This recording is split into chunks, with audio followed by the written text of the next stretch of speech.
Ferrari enchants the power engine flashing or 5 minutes quickly cleaning safety remove non-resolvent formula varnish carbon deposits. Ayan. I-engine flashing tayo dito tulad ng last recommendation ko kay Sir Platinum. At itong mga leak na to, oil leak, lilinisan natin yan. Papalitan natin ng bagong valve cover gasket. Change oil na rin natin. Hindi na nag-check engine to, Mr. Platinum. Hindi na. Ayun, so wala na raw check engine nung nilinisan natin tong camshaft sensor niyang dalawa.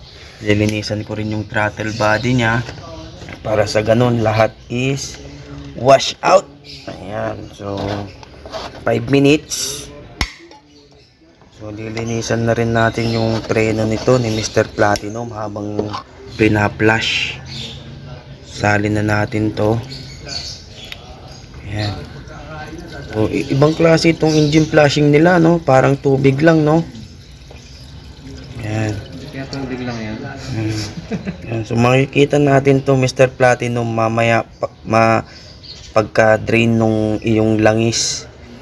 Makikita natin kung malabnaw, tapos yung puputik nga, yung mga putik-putik maaano niya. So titignan natin kasi yung dating ginagamit ko talaga dito pang flashing X1R. Tignan natin yung performance nito kung magandang klase. Kaso nga lang pang ano yan? Pang Ferrari. So pang Ferrari, so napakaganda yan kasi pang Ferrari. Start mo muna, tapos babaklasin ko yung mga gulong mo muna. O pa ha? Sige, start mo na.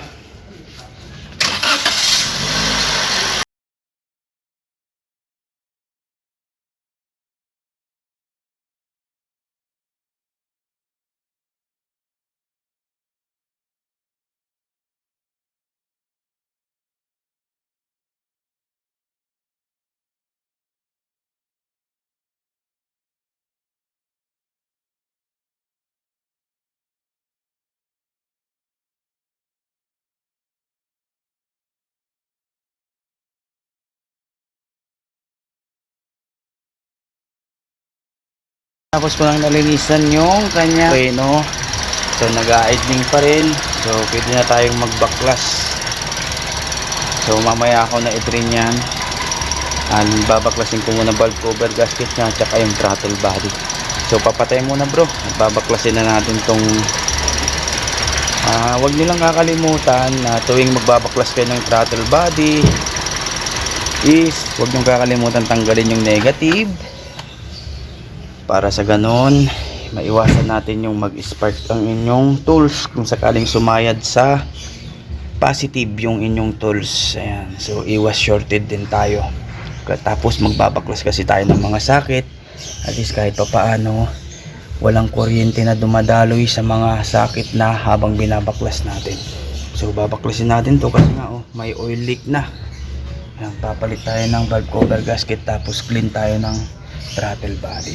So babaklasin na natin muna mga tropa pits.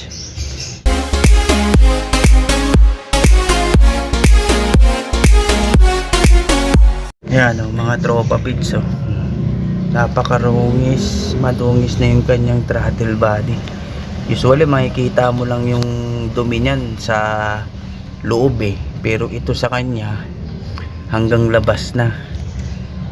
Mamaya pagka inangat ko sa araw, wala kang makikitang araw.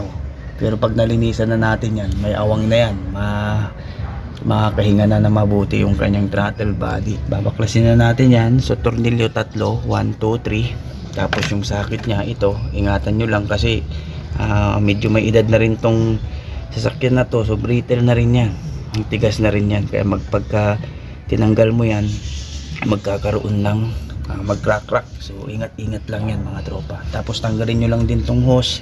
Tapos baklas na yan mga tropa. So babaklasin mo na.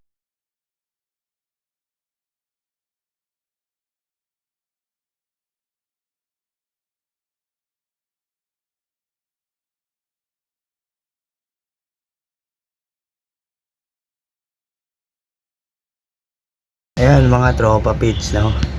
Ito lang yung tatandaan nyo pagka hinuhugot nyo yung throttle body, ito, ayan, mayroon kayo makikita ang ganito.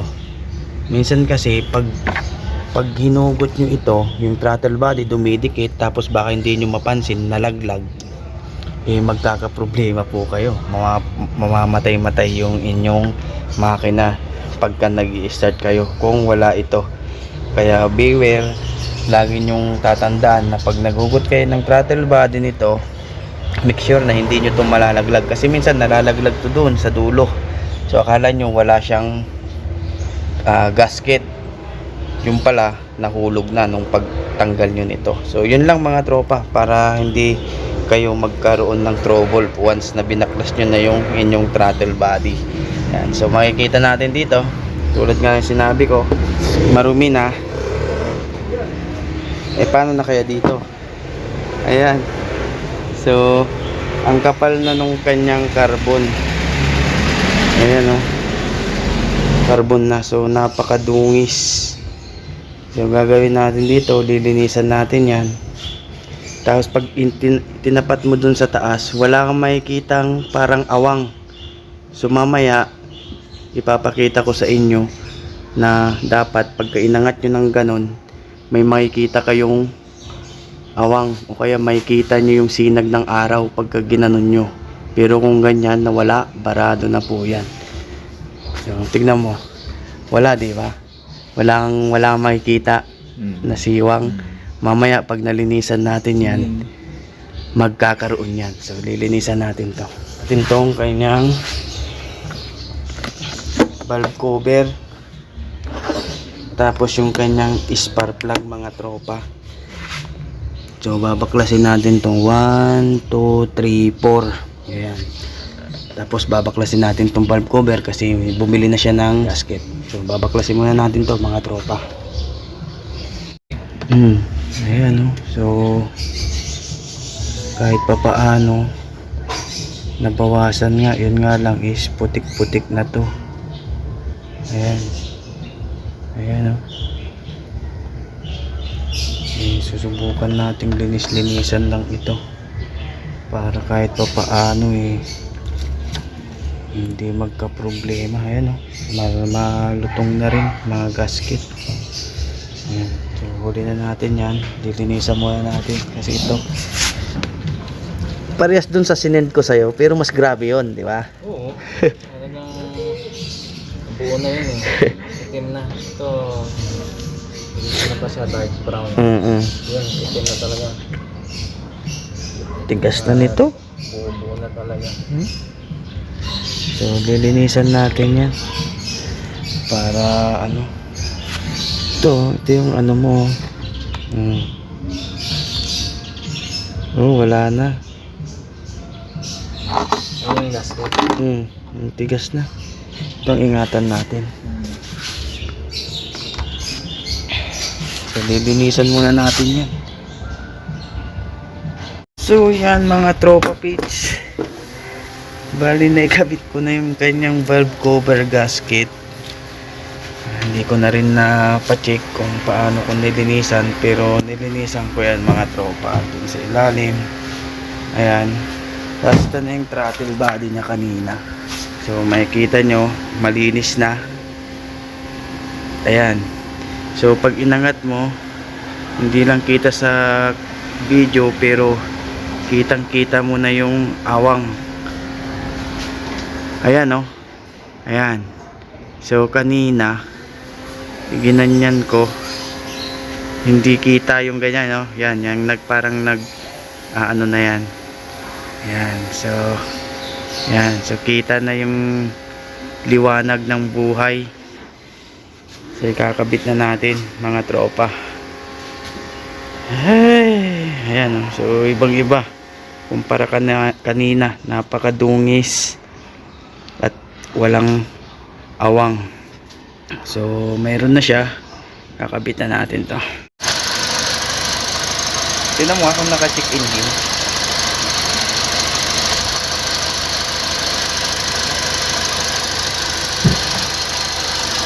So yan mga tropa, ito paano nabawasan ng Nginig-nginig. Ayan. So wala nang nginig-nginig na nararamdaman.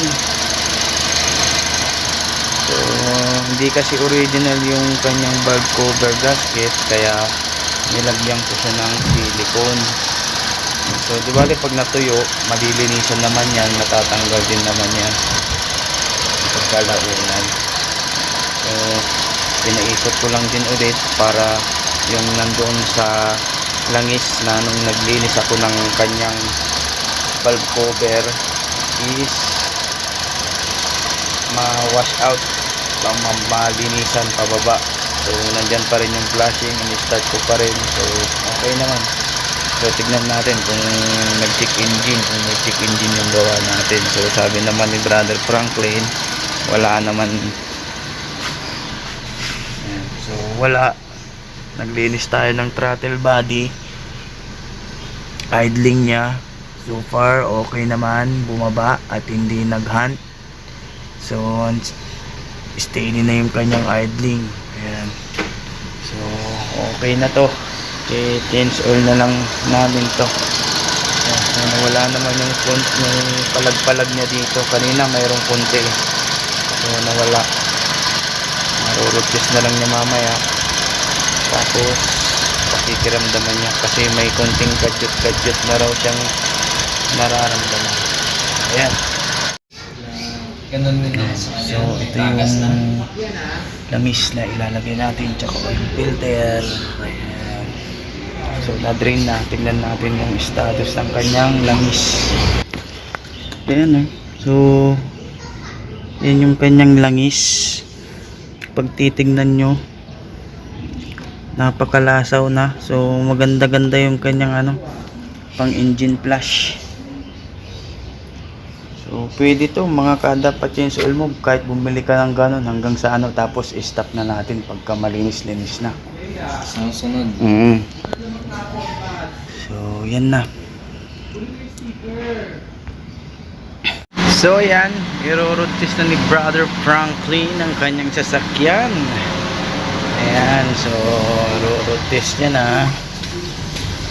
Ayan. Ay! Sinurpresa ako ay kinabit niya na. Brother Franklin, big tango kasi idinikit mo na yung idikit ng aking sticker. Salamat sa iyo, Brother Franklin. Ayan, so road test niya muna. So ayan, okay na yung sasakyan ni Brother Franklin, mga brothers. Gawin pa tayo dito. Biglang tumagas yung kanyang water pump. Kaya another gawa na naman to, yung kanyang water pump. So far okay naman na, nawala na yung kadyot yung nararamdaman. For observation na lang to kung magkaganon pa rin. So salamat Brother Franklin sa kang alamat.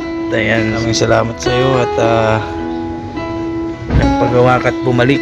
Kaya susunod ulit. She left her home to find where she belonged.